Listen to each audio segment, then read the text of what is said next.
How easily does a gecko drop its tail? Let's find out. Let's start off with the crested gecko, a species that many say will drop their tail due to something as minimal as loud noise. Their tails have a grasping capability, which can be used as a fifth point of contact or in some species to hold up their entire body weight.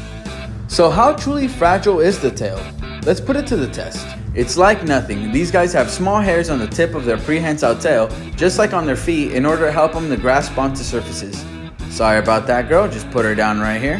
This species of gecko does not grow its tail back. As you can tell, this guy here has what many call a frog butt. This does throw their equilibrium off for about a month or so as they try to get used to maneuvering around with the missing tail, but it causes no harm.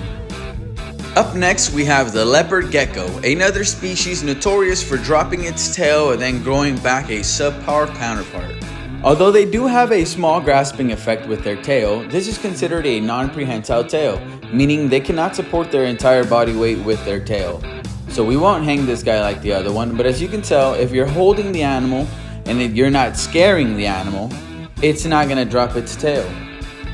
We'll try it again here with this female. As you can tell, she's not stressed out at all. If she was, this would be a completely different story. However, you do not have to fear touching the leopard gecko's tail. It's not gonna drop it unless it actually fears that it's in danger for its life. I'm not gonna try it with this girl because she is pregnant and I don't want to cause her any extra stress, so I just let her walk on off. How about a species that is so reclusive that they would slaw off entire patches of their skin to get away?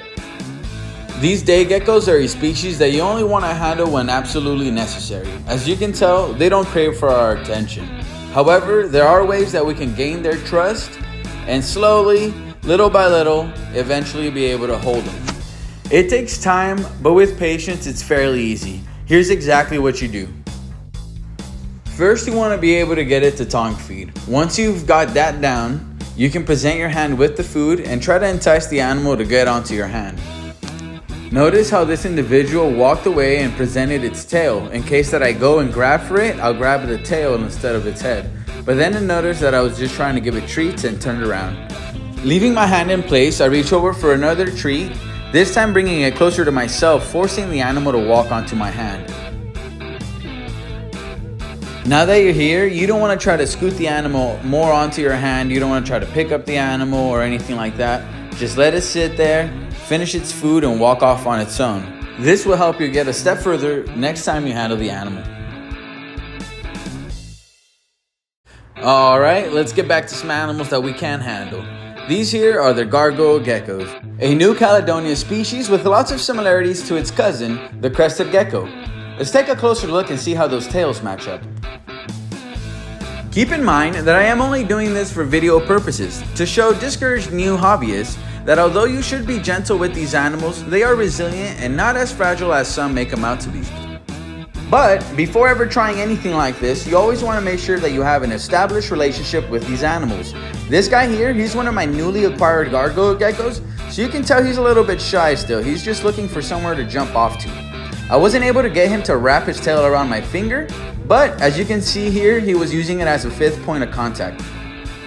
Another interesting thing that I wanted to point out is the way they use their hind legs and their tails to grab onto things just like this as they're flying through the sky. I've actually seen this on both species, the crested geckos and the gargoyle geckos. Last but not least, we have another very common animal, the bearded dragon. This is a great species to teach kids with, possibly one of the best handleable reptiles that you can find. However, you do still want to be careful with these guys. Now, you could grab them by the tail as such. These guys do not drop their tail. However, if you pick them up by the tail, it is super bad for their spine. So you don't want to mess with them too much. You can tell this girl here, she doesn't even want pets after that. Now, you may be wondering, but wait, Brian, you've only shown adults. And that's because you do not want to do this to a baby. Leave them babies alone. Jokes aside, babies are really prone to dropping their tails. You may also be wondering, well, what about snakes? Do snakes have tails? Are they only tail? Or where does it even start? Well, they do, and most snakes, if not all of them, have a prehensile tail that starts right after passing the cloaca. Yes, that is the snake's butthole. So to recap, in the animals that have the ability to drop their tails, it is possible to accidentally pull it off. Keep in mind that the possibility increases if you have a young baby, if you don't have an established relationship with the animal, or if you're just simply being too rough. So this got me thinking, what are some of the other adaptations that snakes and lizards have to their tails? So I compiled a small list here with a few examples of each.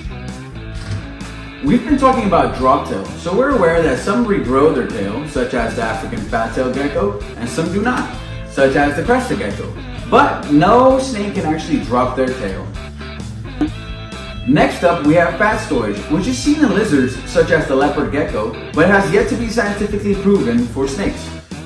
Now, let's get into some of the really cool stuff, such as rattling tails. This is mainly used as a way of communication, as seen in leopard geckos during mating season, or corn snakes and king snakes as a way of defense. Now, while we're on the topic, I should mention caudal luring, which is attracting prey to the tail in order to attack it. This is a little bit more rare in lizards, but it's pretty prevalent in snakes. Now, my personal favorite adaptation would be the use of the tail for protection. This has a wide range from camouflage with leaf-tailed geckos to shieldagomas, which use their tail as a door to block their burrows. And one of the coolest ones, the spiny-tailed gecko, which has spikes on the end of its tail that actually shoot a foul-smelling secretion at you. Crazy. And a good example for snakes would be rattlesnakes. How we all know and love have that rattle to warn us to stay away. Or some sand boas, which look like they just might have two heads. But the one that you're most likely going to have to deal with as a handler is tail whips. Lots of lizards do this, from monitors, iguanas, to tegus. However, I don't think any snake does it. There have been some rumors of the coach whips doing it, but that's kind of split 50-50. Some people believe it, some people think it's a myth. I personally have had no experience with the snakes, so I really can't say much on that. Now, for the most basic, yet most common use of the tail, for balance. They use this from tripoding to using it as a counterbalance or using it as an extra hand. That's about all the adaptations that I can come up with. If you have any other ones, please drop them down in the comments.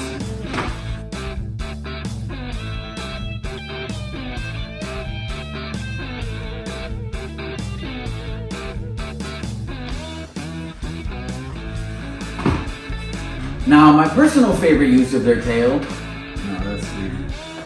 That sounded weird. Eating rituals, or in corn snakes and king snakes that mainly use it as a way of defense.